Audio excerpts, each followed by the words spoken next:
6 months ago, my husband placed two pieces of paper in front of me on our granite kitchen island. The first was a check for $5,000. The second was a brochure for a clinic downtown. "It's the only way, Zora," Julian had said, his voice smooth, devoid of any real emotion. He adjusted his silk tie in the reflection of the microwave. "My campaign for district attorney starts in 3 months. I need to be focused. I need to be sleek. A crying infant, diapers, a tired wife, it doesn't fit the narrative. It's a liability." Before we witness the moment a man's world crumbles at the sight of a baby bump, if you believe that a mother's protection is the fiercest force in the universe, hit that subscribe button. You don't want to miss how this plays out. Now, let's get into the story. My hand had rested instinctively on my stomach. I was only 8 weeks along. We had been trying for 2 years. Or, I had been trying. Julian, it turned out, had just been tolerating me. "A liability?" I whispered. "This is our child." "It's a mistake," he corrected, checking his watch. "Look, Zora, be realistic. You're a librarian. You're quiet. You're simple. You aren't built for the kind of life I'm ascending to. A baby will just anchor you down. Get the procedure. We'll try again in, I don't know, 5 years? When I'm senator." I looked at him. I saw the ambition that had eaten the man I once loved. I saw the cruelty masked as pragmatism. And then, he dropped the final bomb. "And if you don't," he said, sliding a third document across the counter, "divorce papers, then you're on your own. I won't have a child dragging my polling numbers down. I want a clean slate. Choose. The procedure, or the divorce." I looked at the check. I looked at the brochure. I looked at the divorce papers. I realized then that the man standing before me wasn't a father. He was a politician. And he had already cast his vote. "I'll handle it," I said quietly. "Good girl," he smiled, relieved. "I knew you'd see reason. I'll have my assistant schedule the appointment. I'm going to the Hamptons for the weekend with the donors. By the time I get back, let's have this problem solved." He left. He didn't hug me. He didn't say goodbye. He just walked out of the door to his future, leaving me to delete his past. 2 days later, I sent him a text. "It's done." It was the shortest lie I ever told. He replied with a thumbs-up emoji. A week after that, he served me the divorce papers anyway. "It's better this way," he told me over the phone, his voice breezy. "I've met someone who aligns better with my trajectory. Her name is Candace. She's a PR specialist. She understands the game. You understand, right, Zora? You're a good woman, just not a power player." He left me with nothing but the clothes on my back and a small settlement that barely covered the rent on a studio apartment. He thought he had scrubbed me from his life. He thought he was entering his golden era, unburdened, unmarried, and childless. Fast forward 6 months. The Golden Gala for the future of New York was the event of the season. It was a sea of black ties, designer gowns, and shark smiles. Julian King, the frontrunner for district attorney, was the man of the hour. He stood in the center of the ballroom, holding court. On his arm was Candace, a woman who looked like she had been 3D printed to stand next to a politician, perfect hair, perfect teeth, and eyes that scanned the room for donors like a radar. Julian was laughing, holding a glass of champagne, basking in the adoration. He was free. He was rich. He was powerful. He had no idea that the ground beneath his feet was about to open up. I walked in at 8:15 p.m. I was not supposed to be there. I was the librarian ex-wife, the one who had been discarded. But I wasn't there as a guest. I was there as the archivist. See, Julian knew I worked at the library. What he didn't know, because he never asked, because he never cared, was that I wasn't checking out books. I was the head of archival preservation for the city's historical society. I managed the deeds, the trusts, and the historical records for the wealthiest families in the state. And tonight, the Historical Society was the primary beneficiary of the gala. I had to be there to accept the check. I walked through the heavy double doors. I was wearing a gown of deep, midnight blue silk that draped over my body like water. And hugging the curve of my waist, protruding undeniably, proudly, and beautifully, was a baby bump. 8 months. I was huge. I was glowing. And I was walking straight toward the stage. The room quieted as I entered. Not because they knew who I was, but because of the sheer presence I commanded. The simple librarian was gone. In her place was a mother protecting her young. Julian was mid-sentence, telling a joke to the mayor. He glanced up.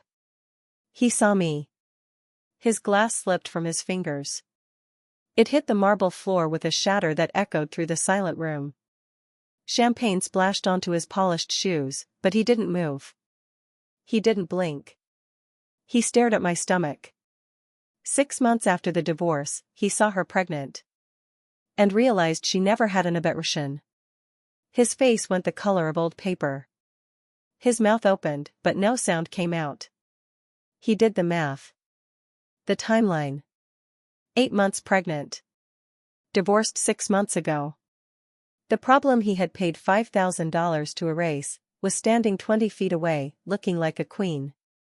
Candace tugged on his arm. Julian? Who is that? Julian? He shoved her off.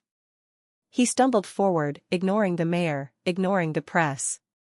Zora, he rasped, his voice sounding like it was being dragged over gravel. I stopped. I turned to him. I smiled, a calm, serene smile. Hello, Julian. Congratulations on the nomination. He looked at my belly. He looked at my face. You. He whispered, his voice trembling with a mix of horror and fury. You texted me. You said it's done. It was done, I said, my voice carrying clearly to the circle of donors listening intently. Our marriage was done. My respect for you was done. But this? I placed a hand on my stomach. This was never up for debate. You lied to me, he hissed, stepping closer, forgetting his audience, his narrative crumbling. I told you. I told you I didn't want it. You breached our agreement. We had no agreement, I said coldly. You gave me an ultimatum. I chose. You chose to ruin me, he roared. Do you know what this looks like? A pregnant ex-wife showing up in the middle of my campaign? Who is the father? Tell me it's not mine. Tell me you slept with someone else. He was desperate. He needed a lifeline. He needed me to be a cheater, a slut, anything other than the woman carrying the child he tried to kill. We both know who the father is, Julian, I said softly. Biology doesn't care about your polling numbers. And neither do I. You trap, he spat. You did this on purpose. You waited until now to show up. You want money? Is that it? You want child support? He reached into his pocket, pulling out a money clip. He was unraveling. Here. Take it. Take 1,000. Just leave. Get out. The crowd gasped. The family man candidate was throwing cash at a pregnant woman. I didn't flinch. I let the bills flutter to the floor around my feet. I don't want your money, Julian, I said. I make my own. You? He laughed, a manic, hysterical sound. You make $40,000 a year shelving books. You're a pauper. You'll be on welfare in a month. I looked at him. I looked at Candace, who was staring at me with horror. Then I looked at the man standing behind Julian. An older, distinguished gentleman with silver hair. Mr. Sterling. The city's biggest billionaire. The man whose endorsement Julian needed to win. The man who had organized this gala. Mr. Sterling, I said, nodding to him. Ms. King, Sterling said, stepping forward. He didn't look at Julian. He walked right past the candidate and took my hand.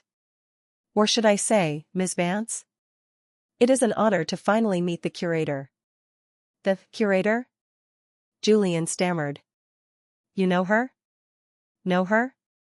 Sterling laughed. Julian, this woman is the reason I'm here. She's the one who authenticated the Vance family archives. She's the one who manages the historical trust. Sterling turned to the crowd. Ladies and gentlemen, I told you we had a special guest tonight to accept the donation. Please welcome the head of the city archives, and the woman who holds the deed to half the historic district. Ms. Zora Vance. Julian froze.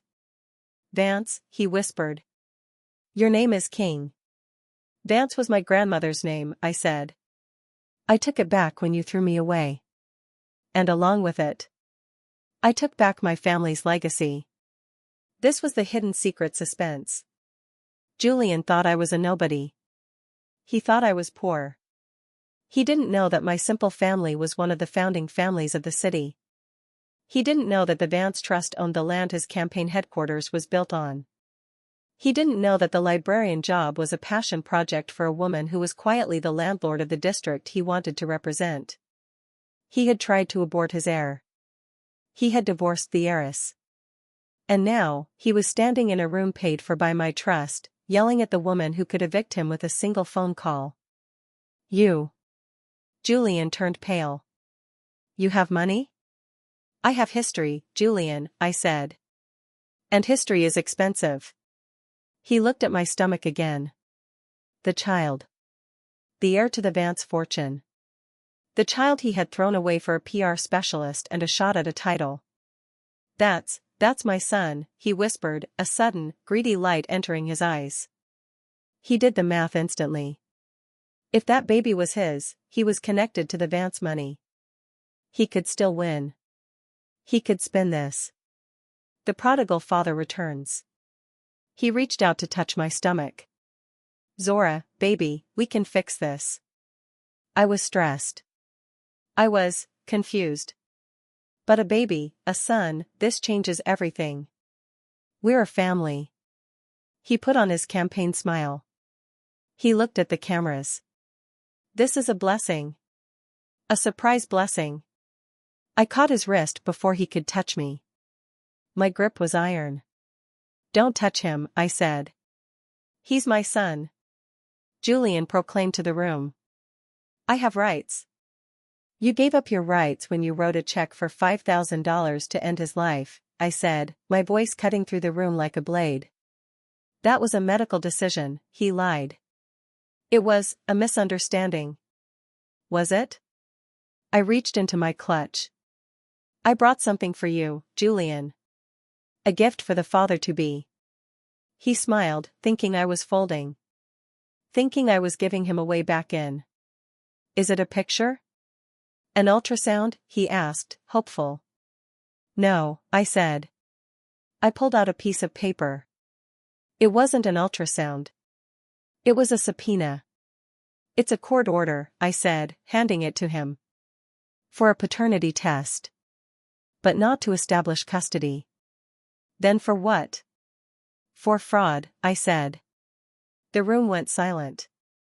Fraud? You see, Julian, I said, raising my voice for the press. When you filed for divorce, you hid assets. You hid the Cayman accounts.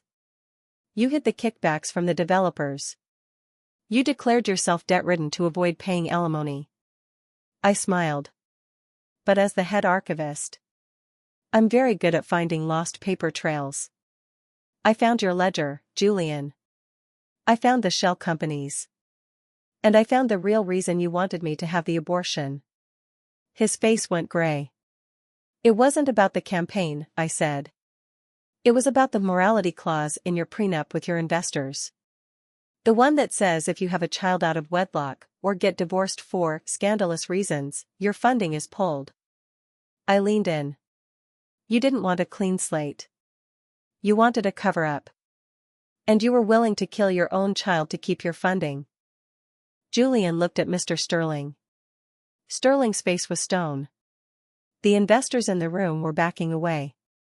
Is this true, Julian? Sterling asked. No. She's crazy. She's hormonal. I have the emails, I said. I have the bank transfers. And I have the check. The one for $5,000. With problem solved written in the memo line. I dropped the subpoena at his feet. You wanted a clean slate, Julian? You got it. You have no wife. You have no child. And as of this morning, when I handed my file to the ethics committee, you have no campaign. The flashbulbs popping in the ballroom felt like lightning strikes, each one illuminating the wreckage of Julian King's life. The sound of the crowd wasn't applause anymore, it was a low, hungry rumble of scandal. The donors, the people who had just been cheering for him, were now whispering behind their hands, backing away as if failure were contagious. This is a misunderstanding. Julian shouted, his voice cracking, trying to be heard over the murmur. He looked at the subpoena at his feet like it was a venomous snake. She's lying. It's a political hit job. Security. Get this woman out of here. But security didn't move. They worked for the venue. And the venue was owned by the Vance Trust. They worked for me. Mr. Sterling, the billionaire kingmaker, stepped back from Julian. He wiped his hand on a handkerchief, as if simply touching Julian had soiled him. Mr. King, Sterling said, his voice cold enough to freeze the champagne in the glasses. My endorsement is withdrawn. Effective immediately. And I expect a full audit of the campaign funds I donated by morning. If a single penny is missing, I will bury you. Julian reached out. Mr. Sterling, wait. Listen to me. It's her. She's the fraud. Sterling didn't even look back. He signaled his entourage, and they swept out of the room, taking the air out of Julian's campaign with them. Candace, the PR specialist who understood the game, was the first rat to flee the ship. She looked at Julian, sweating and screaming at an empty room, and then she looked at me, the pregnant woman in the midnight blue silk, holding the keys to the city. She did the math. I didn't know, Candace stammered, looking at the press cameras. I had no idea he was married. I didn't know about the baby. I am a victim here too. Candace. Julian roared, spinning on her. You wrote the press release. You knew everything. I'm resigning, she hissed, grabbing her purse. Don't call me. She ran. Julian was left alone on the dance floor, surrounded by the debris of his ambition. I didn't stay to watch him cry. I had delivered the message. Now, I had to secure the perimeter. I turned and walked out, my head high, my hand on my belly. Come on, little one, I whispered. Show's over. I didn't go back to the studio apartment Julian thought I lived in. I went home. To the Vance estate. It was a brownstone in the historic district, a fortress of limestone and iron that had been in my family for 100 years. Julian didn't know it existed. He thought my grandmother had died penniless. He never knew she had left me the keys to the kingdom, and that I had been restoring it, room by room, waiting for the right time to move in. I sat in the library, surrounded by the smell of old paper and leather. I turned on the news. It was everywhere. Candidate King in chaos, pregnant ex-wife crashes gala with fraud allegations. They were showing the video of me dropping the subpoena. They were showing Julian's terrified face. But the real story, the hidden secret, was happening off camera. My phone rang. It was Detective Miller, an old friend of my father's and the head of the white-collar crimes division. Zora, he said, his voice grave. You sure know how to throw a party. Did you get the files, Marcus? I asked. Miller's first name was Marcus, a bitter irony I tried to ignore. I got them. The Cayman accounts. The shell companies. Zora, this is bad. He wasn't just hiding money from you. He was laundering it. I know, I said. That's why I went public. I needed to force his hand. You forced it, all right, Miller sighed. But you also kicked a hornet's nest. We traced the source of the funds he was washing. It's not just corrupt developers. It's the Apex Syndicate. My breath hitched. The Apex Syndicate. They were the shadows behind the city's worst crimes. Loan sharking, extortion, high-stakes gambling rings. Julian owes them? He doesn't just owe them, Miller said. He is them. Or, he's their front man. They were funding his campaign to get a DA in their pocket. And that morality clause you mentioned? It wasn't about voters. Apex doesn't like loose ends. A baby is a loose end. A vindictive ex-wife is a loose end. He tried to kill my baby to please the mob, I whispered, the realization settling over me like a shroud. And now that he's lost the election, Miller said, he's useless to them. He's a liability. And Zora, they're going to blame you.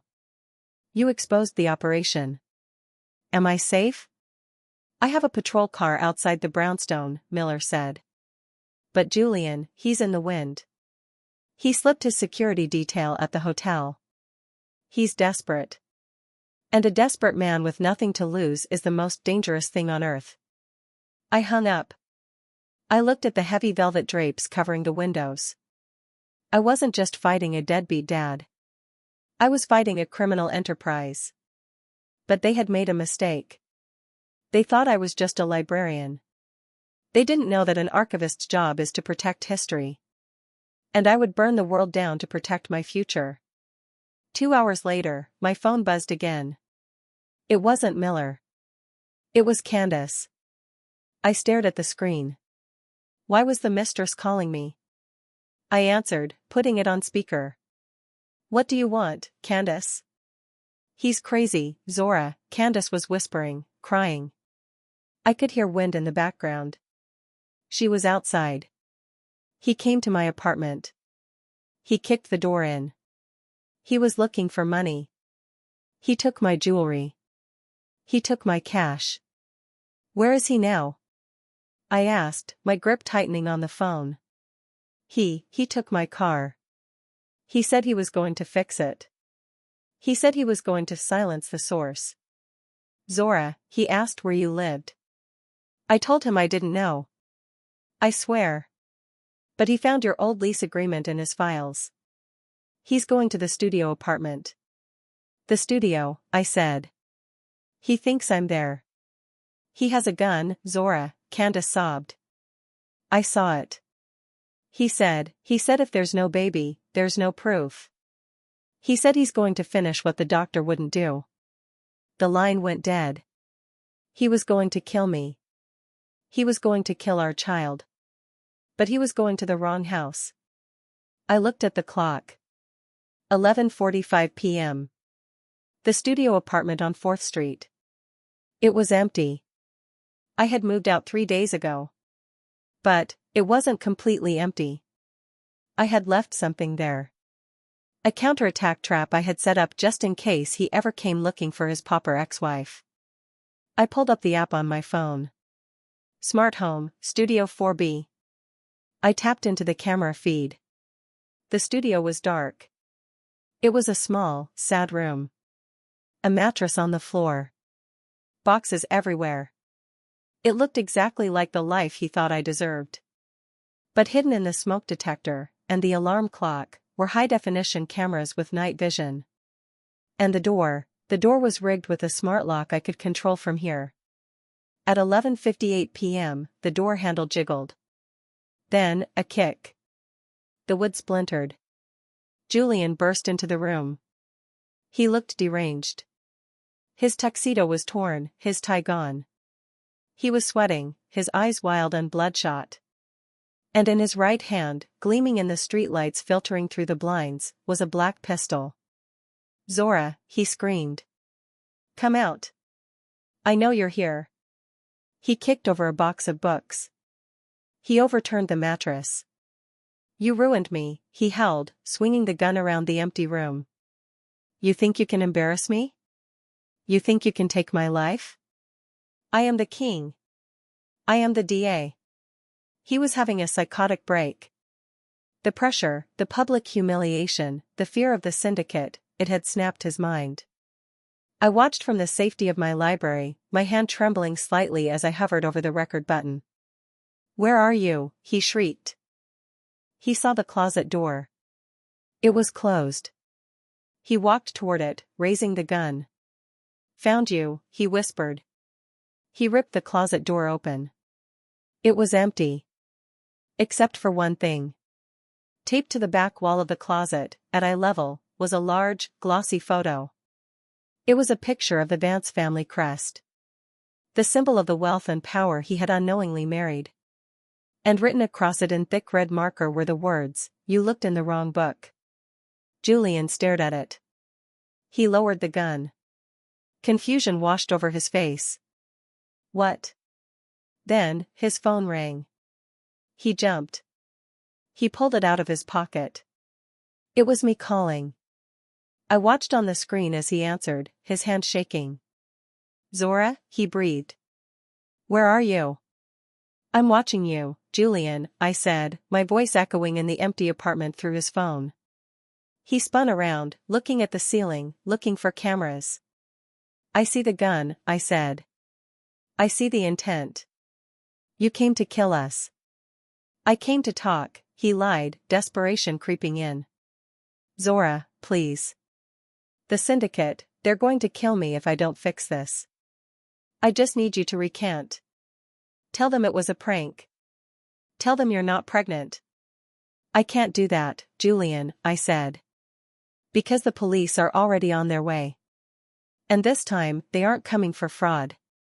"No," he whimpered. "They're coming for attempted murder. Breaking and entering. And possession of an illegal firearm." Sirens wailed in the distance. Julian ran to the window. He saw the lights. He ran to the door. I tapped a button on my app. Smart lock, engage. The deadbolt slammed home with a mechanical thunk. He grabbed the handle. It wouldn't budge. He kicked it. It held. It was a reinforced steel core door, one of the upgrades I had installed. "Zora," he screamed, pounding on the door. "Let me out. They'll kill me in prison. Apex will get to me." "You should have thought of that before you bet against a mother," I said. I hung up. I watched on the screen as the police kicked the door down. I watched as they tackled him. I watched as the gun slid across the floor. I watched as they dragged him out, screaming my name. It was over. Or so I thought. The next morning, I was meeting with Detective Miller at the precinct to give my statement. "We got him," Miller said, looking tired but satisfied. "He's being held without bail. The video you provided from the apartment is damning. Intent, weapon, motive. He's going away for 20 years. I let out a breath. "Thank God." "But," Miller said, his face darkening. "We found something else. On his phone." "What?" "A text message. Sent 5 minutes before he broke into your apartment." Miller slid a printout across the desk. The text was to an unknown number. "Julian, she's at the studio. I'm going to finish it. But if I fail? Plan B. Unknown, understood. The archive is the backup target." "The archive," I whispered. "The City Historical Society. Where I worked. Where the Vance family trust deeds were stored. The original documents that proved my ownership of the land, the buildings, the millions. If those documents were destroyed, my claim to the fortune would be tied up in court for decades. I would be asset-rich but cash-poor, unable to fight the legal battles to come. And worse. I had been moving files yesterday. I had left the master key, the physical skeleton key that opened the subterranean vaults of the city, on my desk. "Apex isn't just trying to kill you," Miller said. "They're trying to erase you. If they burn the archives, you lose your leverage. You lose your money. And without money, you can't protect that baby." I stood up. My team is there, I said. My interns. My friends. We're sending units, Miller said. Units won't be fast enough, I said, grabbing my coat. The archives are a labyrinth. If they start a fire in the lower levels, the halon system will kill anyone inside before the flames do. I ran out of the precinct. I had trapped Julian. But the syndicate had just flanked me. They were going to burn history to save their future. And I was the only one who knew the secret passages. Here is the explosive, high-stakes conclusion to Zora's story. #### Part 3. The City Archives building was a neoclassical fortress of stone and pillars, usually silent as a tomb. But tonight, it was breathing. Smoke, thick and oily, was curling from the ventilation shafts. The fire alarms were screaming, a piercing, rhythmic shriek that cut through the night air. I slammed my car into park at the service entrance. Detective Miller pulled up behind me, sirens wailing. "Zora, stop!" Miller shouted, jumping out of his car. "Fire and rescue are 2 minutes out. You can't go in there. It's a hazmat situation." "My legacy is in there, Marcus," I shouted back, grabbing the heavy iron master key from my passenger seat. "And so is the man who wants to erase me." I didn't wait. I ran to the service door. My 8-month belly made me slower, heavier, but adrenaline is a powerful fuel. I jammed the key into the lock. It turned with a heavy clunk. I slipped inside. The air in the service corridor was hot and smelled of accelerant, gasoline and burning paper. The Apex Syndicate wasn't trying to be subtle. They were trying to create an inferno. I pulled my shirt up over my nose and moved. I didn't go to the main reading room.